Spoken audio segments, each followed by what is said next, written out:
안녕하세요. 오늘도 사연 살롱을 찾아주셔서 감사합니다. 저는 40대 초반의 여성이에요. 사연을 들으며 저도 제 이야기를 해보고 싶다는 생각을 많이 했어요. 그래도 정말 이렇게 보내기까지는 시간이 좀 걸렸네요. 저도 제 인생에서 이런 이상한 사람들을 만날 줄은 어릴 때에는 꿈도 꿔본 적 없었거든요. 그 사람들은 바로 제 전남편과 그 집안 사람들이에요. 저는 아주 늦둥이로 태어나서 언니와 13살 차이가 났어요. 그러다 보니 가족들 모두 제가 어느 정도 자란 후에도 항상 어리게 보고 뭐든 잘 챙겨주셨어요. 특히 언니는 저를 과보호라고 할 만큼 고등학생 때에도 수학여행 갈 때 짐까지 대신 챙겨줄 정도였어요. 아빠는 제가 대학생 때 대기업을 정년퇴직하시고 넉넉한 노후를 보내시다가 엄마가 평생 소원하던 지방에 집을 지어서 거기로 내려가게 되셨어요. 엄마는 이사를 하기 전 언니한테 신신당부를 하셨어요. 미나야, 우리 수아, 네가 잘 챙겨야 된다. 엄마, 아빠, 미나 너 믿고 내려가는 거야. 알지? 엄마, 언니한테 부담 좀 그만 줘. 나도 이제 다 컸어. 내년이면 대학 졸업해서 회사 들어갈 텐데 언제까지 애 취급할 거야? 수아, 너 엄마한테 그러지 마. 엄마 아빠도 그렇고 나한테도 넌 언제나 어린애라고. 저는 그런 가족들의 사랑이 좋으면서도 때로는 답답함을 느끼기도 했어요. 항상 어린애 취급을 하는 게 짜증도 났고요. 하지만 그것 역시 저를 너무 사랑하다 보니 그런 거라서 뭐라고 할 수 없는 일이었어요. 그런 부모님의 사랑을 뼈저리게 깨달은 건 결혼하고 나서였어요. 부모님은 제가 대학을 졸업하고 3년쯤 지났을 때 마치 약속이나 하신 것처럼 엄마 아빠 차례차례 돌아가셨어요. 그때 생각을 하면 지금도 가슴이 아프고 눈물이 쏟아져요. 저의 든든한 울타리였던 부모님이 돌아가시고서 저는 회사도 그만두고 한동안 아무것도 못하고 지냈어요. 언니는 그런 저를 보며 안절부절했죠. 다행히 두 분이 저와 언니 앞으로 남긴 재산이 많아서 경제적으로 걱정할 일은 없었어요. 물론 저희도 일을 하고 있으니 그런 게 없었어도 먹고 사는 데에는 문제가 없었을 거예요. 그래도 집에 빚이 있어서 그걸 갚는 사람들도 많은데 오히려 부모님께 많은 걸 받았으니 그 또한 감사했고 거기에서도 든든했던 부모님의 품이 느껴져 또다시 울고 그랬네요. 언니는 제가 기운 없이 부모님만 그리워하고 있을 때 제게 힘을 북돋아줬어요. 수아, 너 이러고 있으면 엄마 아빠가 참 좋아하시겠다. 너 이러라고 나랑 엄마 아빠가 그렇게 애지중지한 줄 알아? 부모님은 계속 우리 지켜보고 계셔. 그러니 너도 부모님 슬프지 않게 기운 차려야지. 안 그래? 엄마 아빠가 너 아이들 가르치는 거 좋아한다고 학원 차려주고 싶어 하셨던 거 알지? 너 마침 회사도 관뒀고 다른 일도 없으니 학원 해보는 거 어때? 언니는 제가 생각도 해보지 못한 이야기를 했고 그 말이 저를 다시 뭔가 도전해보게 만들었어요. 사실 저는 미술 전공이었고 부모님은 유학 가기를 원하셨어요. 하지만 저는 공부보다는 일하는 게 좋았고 괜찮은 기업에 들어가 안정적인 생활을 하고 싶었죠. 저도 고등학교 때부터 초등학생 아이들 미술 지도를 했었어요. 처음에는 동네에 안면이 있는 집 아이들을 가르쳤는데 제가 잘 가르친다고 입소문이 나서 대학 때까지도 꽤 많은 아이들을 가르쳤죠. 우리 수아는 아주 선생님 하려고 태어났나 봐. 유학 가기 싫으면 엄마가 학원 차려줄게. 아니 엄마, 나는 내 힘으로 회사 들어가서 돈 벌고 싶어. 그러니까 그런 말 하지 마. 학원을 차려도 좀 더 있다가 할래. 그렇게 엄마와 했던 대화들이 생각이 났고 저는 바로 학원을 차릴 장소를 물색했어요. 그리고 몇 달 지나지 않아서 미술학원 원장이 되었고요.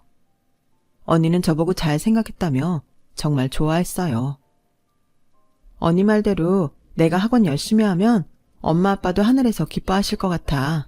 그동안 걱정 끼쳐서 미안해. 언니 힘들지 않게 힘내서 잘해볼게. 난 힘든 거 하나도 없어. 너만 잘 되면 돼. 그리고 넌 잘할 거야. 난 걱정 안 해. 저는 그때부터 다른 데에는 한눈 팔지 않고 학원 운영하는 데에만 힘을 쏟았어요. 그러다 보니 30이 넘어도 결혼 상대를 찾아볼 생각도 안 했고 혹시라도 누가 저한테 관심을 보여도 아예 상대도 하지 않았어요. 학원은 학생들 좋은 학교에 잘 보낸다고 소문이 나서 정말 잘 되었고, 저는 강사분들하고 아르바이트하는 미대생들에게도 인센티브 잘 챙겨주며 모든 면에서 꼼꼼하게 신경을 썼죠. 그리고 부모님 재산이 아닌 제가 번 돈으로 2억 정도를 모았어요. 제가 원래 비싼 명품에도 관심이 없고 외식도 즐기지 않다 보니 돈 쓸 데가 많지 않아서 다른 사람들보다 더 빨리 모았던 것 같아요. 또 살고 있는 집도 부모님한테서 받은 거라 대출 같은 게 나가지 않으니 돈 나가는 데가 많지 않았어요. 그렇게 저는 30대 중반이 됐고 언니는 제가 결혼을 안 한다고 형부한테 하소연을 많이 했다고 해요. 처제한테 결혼 안 한다고 걱정하는 티내면 신경 쓸까봐 직접 말을 못하는 것 같아. 처제, 결혼 생각이 아예 없는 거 아니지? 결혼할 마음이 있는 거면 지금부터 상대를 만나보면 어때? 자상한 성격의 형부는 제가 마음 상하지 않도록 조심스레 말했어요. 보아하니 언니도 형부도 제가 결혼 안 한다고 마음을 많이 쓰는 것 같더라고요. 저는 그때부터 진지하게 결혼 생각을 하게 됐어요. 언니랑 형부한테 더는 걱정을 끼치고 싶지는 않았거든요.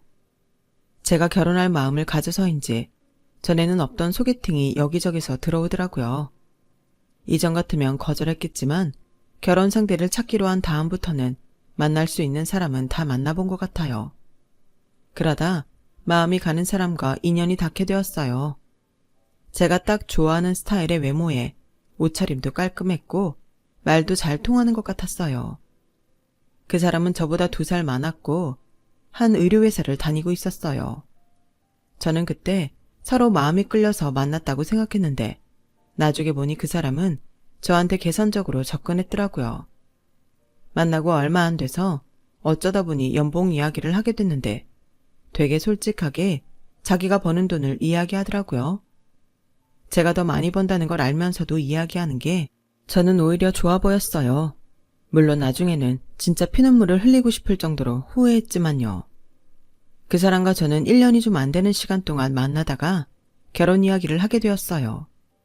수아야, 내가 생각해봤는데 우리 결혼하려면 내가 돈을 더 모아야 될 것 같아. 사실 우리 집은 평범하다 못해 진짜 소시민 집안이거든. 내가 모아서 하지 않으면 어려워. 그래서 말인데 수아 너는 얼마나 모아뒀어? 그걸 알면 나도 어느 정도 수준에서 맞춰야 될지 알 수 있을 것 같거든. 나도 그렇게 많이 모은 건 아니야. 원장이라고 오빠보다 더 번다고는 해도 학원 유지비나 갑자기 들어갈 수 있는 예비비를 계속 마련해두지 않으면 안 되니까. 그런 거 따지면 아마 오빠랑 별 차이 없을걸? 정 부담되면 결혼 좀 늦춰도 돼. 그래, 내 형편 생각하면 결혼 늦춰야 되는데 빨리 결혼하고 싶으니까. 내가 대출 최대한 얼마까지 가능한지 알아보고 가능한 빨리 결혼 날짜 잡아볼게. 너무 무리는 하지 마. 조급하게 생각하지 않아도 돼. 저는 제가 받은 유산이나 돈 모아놓은 건 결혼 전까지는 말하고 싶지 않았어요. 왜 그랬는지 저도 잘 모르겠는데 어쩌면 저도 모르는 감이 있었던 건 아닌가 싶어요. 제 아주 깊은 곳에서 이 남자와 결혼하지 말아야 된다는 걸 알고 있었던 건지도 모르죠. 하지만 그때의 저는 그다지 깊이 생각하지 않았고 남자의 겉으로 보이는 모습으로만 사람을 평가하고 좋게 봤던 것 같아요. 사람을 알아보는 눈이 저한테 부족했던 것도 있었고요. 학원 선생님들 뽑을 때는 냉정하게 잘 관찰할 수 있었는데 저와 평생을 같이 살 사람을 두고서는 왜 그리 제대로 보지 못했나 싶기도 해요. 제가 너무 따지고 계산적으로 보일까봐 뭐든 좋게 보이려고 했던 마음도 있긴 했고요.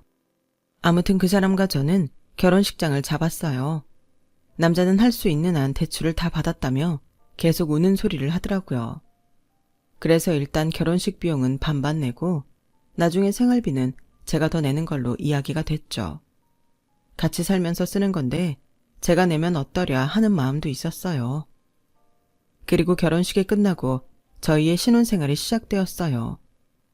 결혼하고 3개월도 안 됐을 때였는데 하루는 퇴근하고 오니 시어머니가 남편을 붙잡고 눈물을 흘리고 있더라고요. 어머니, 무슨 일 있으세요? 왜 울고 계세요? 수아야, 잠깐 나 좀 봐봐.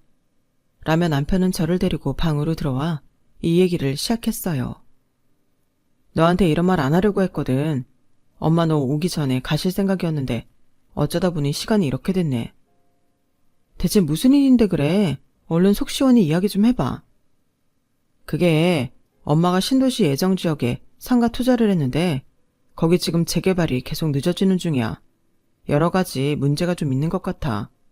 우리 집 돈이 없다고 했잖아.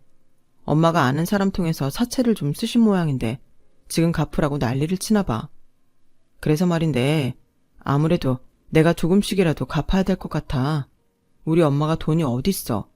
거기 상가에 수익 나면 갚으면서 매매가 오를 때 팔려고 했던 거지. 아무튼 일이 이렇게 돼서 나는 엄마 돈 갚는 것 때문에 생활비 낼 여유가 없을 것 같아. 어차피 지금까지도 내가 거의 다 냈잖아. 근데 오빠 어머니 돈 갚아줄 수 있어? 지금 대출 갚는 것도 빠듯하다며. 그러니까 하는 말인데 내가 갚을 수 있는 게 정말 소액이라. 너 학원 예비비나 여유 자금 미리 좀 쓸 수 있어? 엄마 돈 갚아줘. 너도 이제 우리 집 사람인데 시어머니가 돈 때문에 사채 아줌마한테 시달리고 하면 불편하잖아. 오빠 그 예비비 지난달에 학원 보수 공사하고 물품들 다시 드리느라 다 썼어. 내가 버는 거나 오빠가 버는 거나 비슷하다고 전에도 말했잖아. 어머니 힘드신 건 알겠는데 그걸 오빠가 갚는다고 했다가 대뜸 나보고 갚아달라고 하니 당황스럽네. 그래, 알았다. 뭐 크게 기대를 하고 말한 건 아니야. 라며 남편은 이 맛을 쩝쩝 다졌어요. 뭔가 제 대답이 썩 마음에 들지 않는 것 같더라고요. 하지만 저는 남편이 자기가 갚을 것처럼 말하다가 갑자기 저보고 학원 예비비와 관리비 같은 걸로 자기 어머니 빚을 갚아달라고 하니 반사적으로 이건 아니라는 생각이 들었어요. 그날부터 남편은 저를 대하는 게 정 같지 않았어요. 무슨 말을 해도 듣는 둥 마는 둥 하고 짜증도 잘 내고 어쩌다 외식 좀 하자고 하면 너나 잘 먹고 잘 살라며 신경질을 내는데 점점 이 사람하고 오랜 세월을 함께 살 수 있을지 겁부터 덜컥 나기 시작했어요. 그러더니 어느 날인가는 밥을 먹으며 TV에서 하는 드라마를 보는데 거기서 부부끼리 돈 이야기하는 게 나오더라고요. 그걸 본 남편은 이렇게 말하더군요. 부부간에 서로 돕고 하는 맛이 있어야지. 서로 네 돈 내 돈 이러니까 저렇게 멀어지는 거라고. 아, 초장부터 한 식구된 마음으로 살아야 되는 건데. 꼭 저보고 들으라고 하는 말 같았지만 저는 못 알아듣는 척 아무 말도 하지 않았어요. 학원에 쓸 돈은 분명 제가 사적으로 사용할 수 없다고 말했는데 왜 저러는 건지 답답한 마음이 들더군요. 그래도 시간이 지나면 남편도 마음이 풀리고 이해할 날이 올 거라고 막연히 생각했어요. 하지만 저의 그런 기대는 완전히 빗나갔어요. 그 일은 한 주 뒤에 시댁에 갔을 때 일어났어요. 시댁에는 시어머니뿐 아니라 지방에서 자취를 하는 시동생까지 와 있는데 분위기가 심각하더라고요. 남편도 시댁에 들어가자마자 어떡하냐며 한숨을 푹푹 쉬더라고요. 좀 전까지 멀쩡하던 남편이 왜 이러나 싶어서 보는데 시동생이 저한테 이렇게 말했어요. 형수도 이야기 들었죠. 엄마가 상가 투자한 지역이 지금 건물이 안 올라가서 힘들다는 거요. 아, 네, 많이 힘드시겠어요. 라고 하자 시어머니는 눈물을 찍어내며 혀를 차며 아휴, 말로만 힘들겠다고 하면 뭐하나. 누가 우리 사정을 알아준다고. 남은 남이지. 그래, 아무리 결혼했다고 자기네 식구하고 같겠어? 또 무슨 일이 있었어요? 어머니, 제가 요즘은 들은 말이 없어서 잘 모르는데요. 내가 저번에 말했잖아. 엄마 투자금으로 빌린 돈 갚으라고 난리친다고. 근데 사실 그거 엄마만 투자한 게 아니라 나랑 형석이도 하나씩 해서 그 돈이 꽤 되거든. 뭐? 오빠 그런 말은 안 했잖아. 그럼 어머니만 돈을 빌린 게 아니라 오빠랑 도련님도 돈을 빌린 거야? 형수, 그래서 이게 액수가 꽤 되거든요. 5억이에요. 저는 입이 다물어지지 않았어요. 대체 이 사람들은 뭘 믿고 그렇게 큰 돈을 은행권도 아닌 개인한테 빌려서 이런 상황까지 오게 된 건지 저로서는 도저히 이해가 되지 않았어요. 그리고 세 사람이 동시에 저를 바라보는 눈빛에서 그 돈을 내가 갚아주면 좋겠다는 기대가 너무 보이더라고요. 저는 그 일에 말려들고 싶지 않아서 제가 먼저 입을 열지 않았어요. 시어머니는 계속 눈물을 찍어내며 저한테서 고개를 돌리시더라고요. 아, 밥도 안 넘어가고 사는 게 사는 것 같지도 않고 늙음하게 이게 뭔 고생인지 내가 이렇게 될 줄 누가 알았겠어. 엄마, 이럴수록 기운을 내야지. 그래 엄마, 형 말이 맞아. 어쨌든 형수랑 얘기 잘해봐야지. 시동생이 저와 얘기를 잘해본다는 말이 곧 저한테 돈을 갚아달라는 말인 줄 알았지만 저는 가만히 있었어요. 그러자 시동생은 어쩔 수 없다는 듯 드디어 본론에 들어가더군요. 형수, 이만큼 했으면 알아들으실 줄 알았는데 굳이 제 입으로 말이 나오게 하네요. 형수 학원 그거 담보로 대출 좀 받읍시다. 다만 얼마라도 좋으니 저희 급한 불은 좀 꺼야 될 거 아니에요. 그건 어려울 것 같아요. 학원에도 무슨 일이 생길지 모르는데 그걸 담보로 하라니요. 제 사정을 한 번이라도 물어보고 할 수 있냐고 하셔야지. 다짜고짜 대출 받자고 하는 건 아닌 것 같네요. 아니, 30 중반에 학원까지 운영하는 사람이 그만한 여유자금도 없는 거 맞아요? 저도 결혼하느라 있는 돈은 다 썼어요. 오빠도 저보다 1살 많은데 대출까지 받아서 결혼자금 대느라 돈이 없잖아요. 30 중반에 학원 운영한다고 뭐가 다르겠어요? 제가 학원에 관한 돈을 쓸 수 없다고 오빠한테도 다 말했는데요. 그래도 형수는 운영자니까 형보다는 나을 거 아니에요. 그러지 말고 우리 좀 도와주고 같이 편하게 살아요. 그렇게만 해주면 우리가 형수한테 얼마나 고마워하겠어요.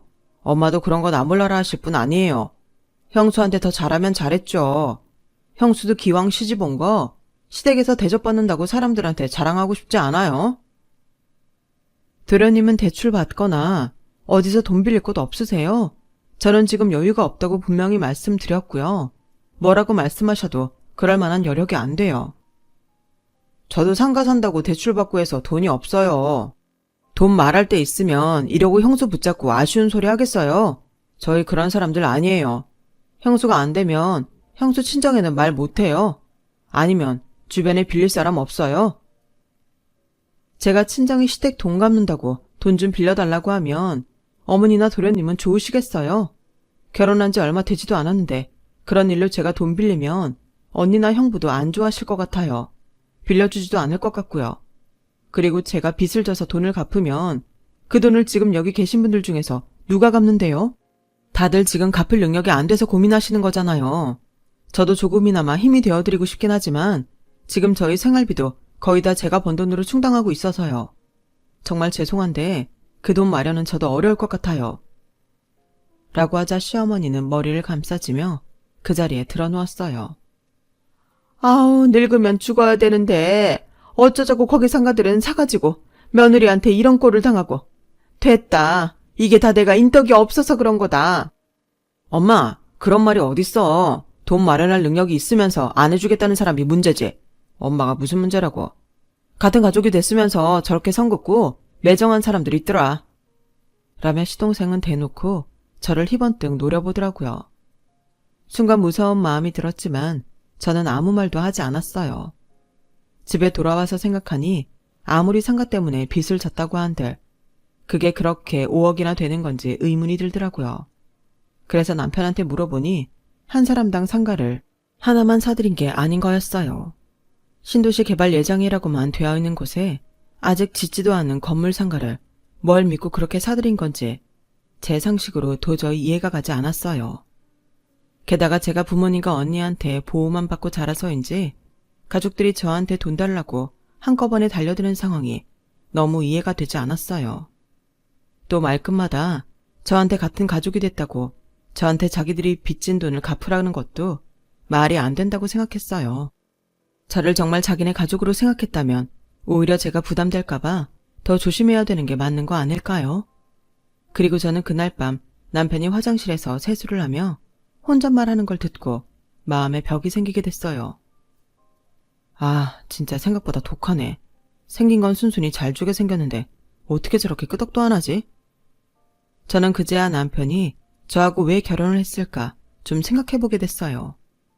하지만 그런 걸 곰곰이 따져볼 새도 없이 다음 날부터 시어머니는 시도 때도 없이 저를 불러들이기 시작했어요. 제가 빚을 갚아주지 않는다고 심술을 부리는 거였죠. 우리 집 냉장고가 좀 이상한 것 같은데 이거 사람 좀 불러서 서비스 좀 받아줘라. 이게 무상 서비스 기간이 지나서 돈을 내야 되거든. 너도 알다시피 우리가 지금 한 푼이라도 아껴 써야 할 처지 아니냐. 네가 이런 것도 못 해주지는 않지? 이런 사소한 것에서부터 시작하더니 한 달도 안 돼서 거실 마루를 다시 깔아야 된다고 하고 베란다 리모델링을 한다고 하고 일을 점점 크게 벌리며 제 돈을 쓰게 만들더라고요. 어머니, 거실 마루는 미끄러워서 꼭 다시 깔아야 한다고 하시니 저도 해드렸는데요. 베란다는 굳이 손볼 데가 없는 것 같은데 지금 이 상황에서 그런 일은 벌리지 않는 게 좋을 것 같아요. 여기 오래된 아파트라서 겉보기에 멀쩡해 보여도 다 손볼고 투성이야. 그리고 난 이 말 섭섭하다. 빚 지고 사는 사람은 집 고장나고 낡은데도 그냥 살아야 된다는 거냐? 그게 며느리가 시어머니한테 할 소리야? 너 독한 거 알아보긴 했다면 그렇게까지 나를 비참하게 만들어서 너한테 득이 되는 게 뭐 있니?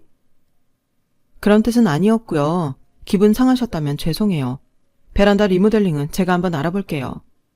됐다. 내가 다 업자까지 봐놨는데 뭐 네가 알아본다고 그래. 너한테 청구서 날라가면 그거나 계산 잘해. 그러더니 일방적으로 전화를 뚝 끊더라고요. 시어머니가 저를 그렇게 괴롭히는데도 남편은 저한테 미안하다거나 돈은 많이 들지 않냐는 빈말은 한 번 안 하더군요.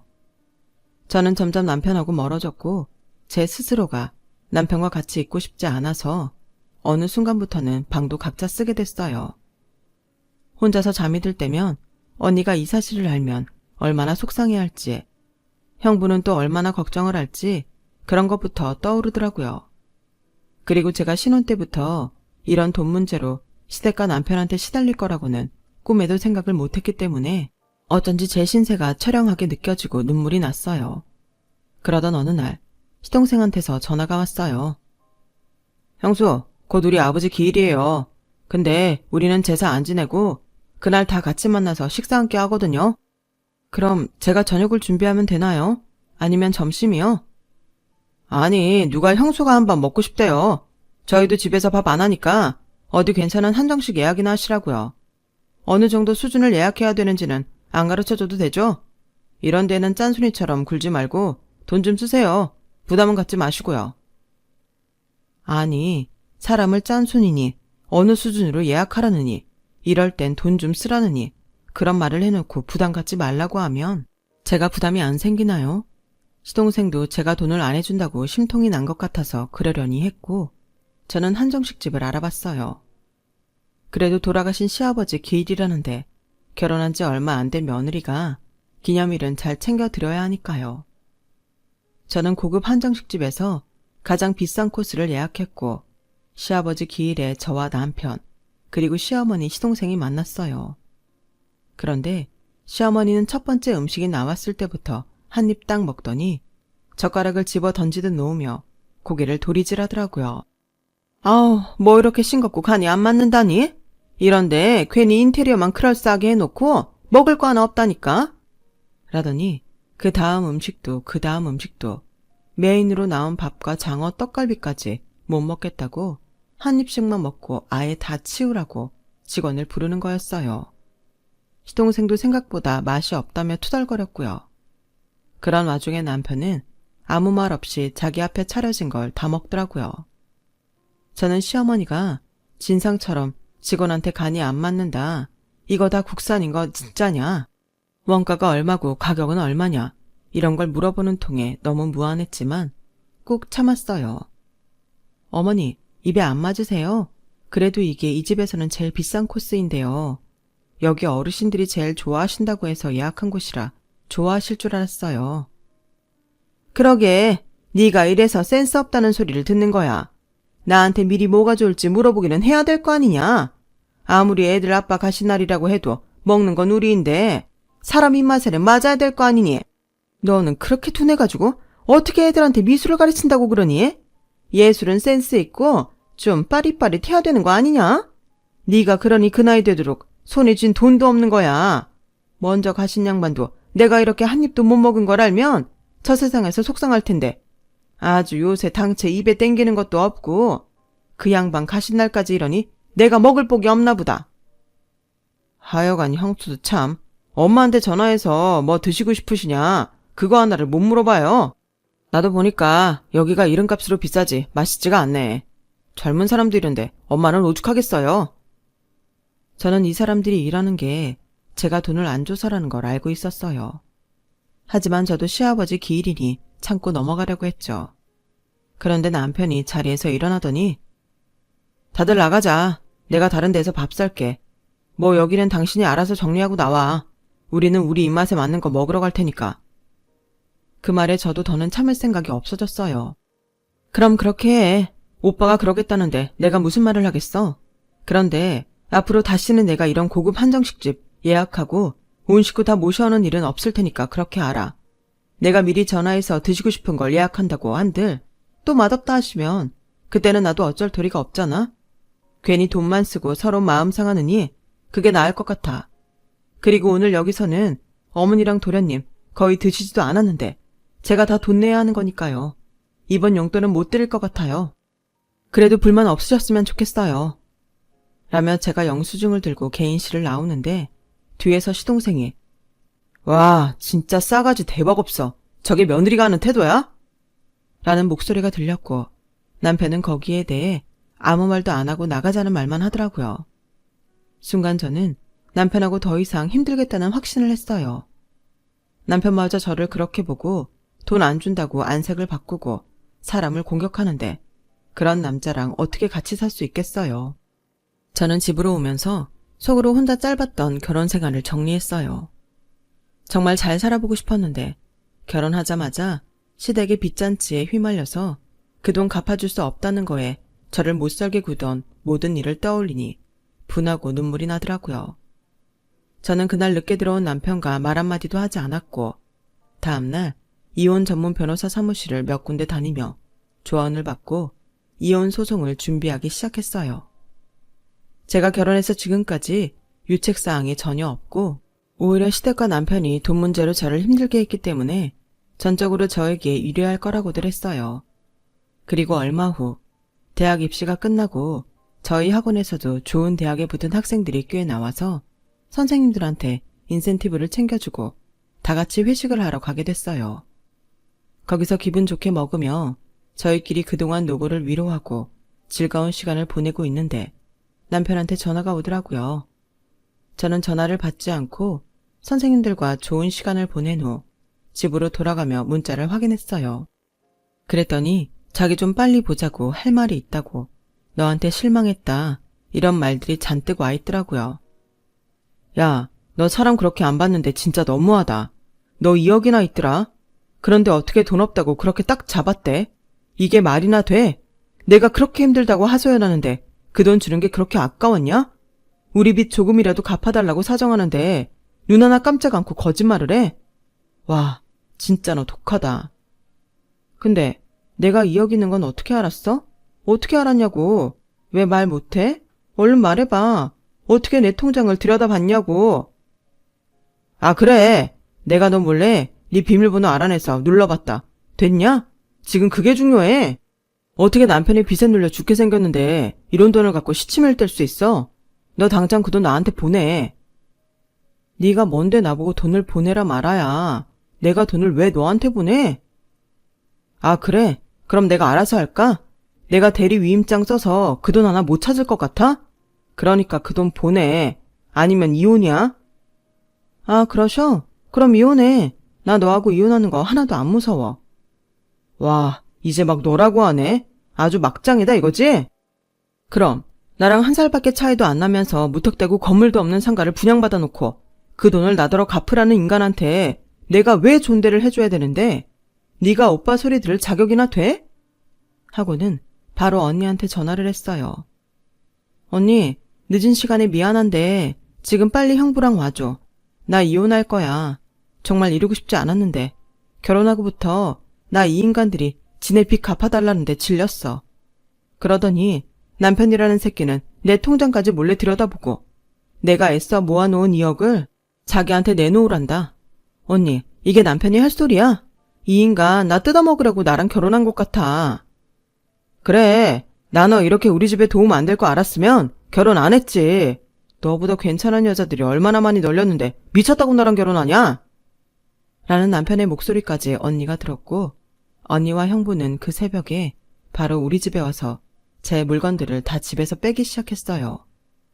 남편은 그런 우리를 씩씩거리며 째려보고 있었고, 언니는 제 어깨를 감싸고는 이렇게 말했어요. 괜찮아, 수아야. 네가 애를 낳기를 했어. 결혼을 해서 몇 년을 살기를 했어. 저딴 인간 잊어버리고 다시 시작해. 넌 충분히 그럴 수 있잖아. 네 재산이 어디 하고나고 그 2억뿐이니? 엄마랑 아빠가 남겨주신 아파트도 있고 예금도 있잖아. 결혼 안 하고도 너 혼자 살아도 충분해. 누가 이혼했다고 너 우습게 볼 일 없어. 그 말을 듣자 남편은 갑자기 표정이 변하더니 언니 앞에 두 손을 모으고 공손하게 고개를 숙이더라고요. 저요, 제가 좀 성급했던 것 같아요. 속상하다 보니까 저도 제 마음에 없는 말이 나갔는데 저 수아랑 잘 살고 싶어요. 처형 말씀대로 저희 결혼한 지 얼마 되지도 않았잖아요. 이런 다툼은 늘 있는 거라고 생각해요. 수아도 좀 오해를 했고 저도 어쩌다 보니 욱했네요. 지금부터는 제가 수아한테 더 잘할게요. 야, 웃기지 마. 너 지금 우리 언니가 내 재산 있다고 하니까 마음 바뀐 거잖아. 그 전까지는 너 팔짱 끼고 우리 노려보고 있었잖아. 그런데 나한테 부모님 유산 있다니까. 뭐? 어쩌다 보니 욱해? 나랑 잘 살고 싶어? 야, 이제 너랑 니네 식구들은 콩으로 매주를 쓴데도 안 믿어. 라고 하자 남편은 항상 잘하던 그 처량한 표정에 연기를 하더군요. 네 뜻이 정 그렇다면 나도 할 말은 없어. 근데 수아야, 그거 알아? 내가 이혼을 원한 게 아니고 네가 먼저 박차고 이렇게 나가버리게 된 거니까 내가 피해자야. 너 그 재산의 반은 내가 위자료로 청구할 거야. 너 내가 아직 바보로 보여? 너도 혼잣말로 그랬잖아. 순순히 넘어올 것 같은데 생각보다 내가 독하다고. 나 저번에 니네 엄마랑 네 동생이 나한테 막말한 거, 아버지 기일에 나 골탕 먹인 거 다 녹음해놨어. 너, 네 동생이 나한테 막말하는데 옆에서 한마디도 내 편 안 들고 니네 식구들하고 다른 식당 갔잖아? 내가 그날 결심했어. 이번 주 중으로 너한테 이혼 소장 날리고 집 나가려고 했는데 네가 먼저 이렇게 내 통장 몰래 훔쳐보고 하루라도 빨리 나가게 해줘서 정말 고맙다. 네가 내 통장 훔쳐본 거 그것도 나 집에 들어오면서부터 다 녹음했거든? 그러니까 까불지 말고 저리 비켜. 형부도 남편이 어이가 없었는지 한마디 했어요. 이봐, 자네가 우리 처제 재산에 하나도 기여 안 했는데 뭘 믿고 그걸 절반 받을 수 있다고 생각한 거야? 말 들어보니까 아주 우리 처제 돈 뜯어내려고 작정했던데 그걸 법정에 있는 판사도 모를 거라고 생각해? 척하면 척이지. 그렇게 저는 언니 형부와 함께 집을 나왔고 남편은 하루가 멀다 하고 저한테 문자를 하고 전화를 하며 다시 잘해보자고 했다가 이런 식으로 하면 나도 가만히 있지 않겠다고 하다가 나중에는 자기가 그동안 같이 살아줬으니 얼마라도 재산을 줘야 한다며 아주 본색을 드러내더라고요. 결국 저의 이혼 소송은 법적 공방을 하게 되었고 예상대로 제가 승소를 하고 남편은 제가 선임한 변호사들의 어마어마한 변호사 비용까지 물어내야 했어요. 그러자 남편은 갑자기 또 태도를 바꿔 저한테 한 번만 봐달라며 자기가 잘못했다고 사과를 하더라고요. 시어머니와 시동생도 법원에서 저와 언니한테 허리를 굽혀가며 한 번만 좋게 넘어가 달라고 애원했지만 저는 이미 그 사람들 본 모습을 다 알게 된 후라 끄덕도 안 했어요. 언니도 다시는 보기 싫으니 얼굴 보이지 말라고 차갑게 말했고요. 그 후로 저는 남편과 시댁 식구들 번호를 다 차단했고 아예 전화번호도 바꾸고 이사도 멀리 가서 그 사람들과의 연을 완전히 끊어버렸어요. 그 즈음에 알게 된 사실이 있는데 사실은 시동생도 결혼을 했다가 이혼을 했다고 해요. 저한테 했던 것처럼 돈 뜯어내려고 그렇게 발악을 했었다고 하네요. 또 시어머니도 시아버지가 돌아가시기 전에 흥청망청 돈을 너무 써서 시아버지가 황혼 이혼을 하고 실버타운에 계시다가 돌아가신 거라고 해요. 어쩐지 다른 종교가 있는 것도 아니면서 제사를 안 지낸다는 게 좀 이상했는데 이혼을 했던 거였고 그런 시아버지의 기일을 저를 골탕 먹이는 데 이용한 거더라고요. 이런 사실들을 변호사가 제 소송을 준비하면서 다 알아낸 것들이었어요. 저는 그때 이후 지금까지 결혼은 하지 않고 있지만 언니 부부와 조카들과 함께 행복하게 잘 지내고 있네요. 언젠가 저한테 좋은 사람이 나타난다면 결혼할 의향은 있지만 아직도 여전히 결혼은 저한테 불편한 기억으로 남아있어요. 제가 워낙 화목한 부모님 아래서 가족들 사랑 듬뿍 받으며 자라서 인생이 저한테 시련을 준 것이라고 생각해요. 그런 일들을 통해 더 단단해지고 앞으로 사는 데에 더 나쁜 일을 당하지 말라고 하는 경험이겠죠. 제 이야기는 여기까지예요. 들어주신 분들 모두 건강하시고요. 매일 행복하시고 좋은 날들 보내세요. 감사합니다. 여러분, 사연 댓글에 응원과 현명한 조언 부탁드려요. 좋아요와 구독은 저에게 큰 힘이 됩니다. 오늘도 좋은 일 가득하세요.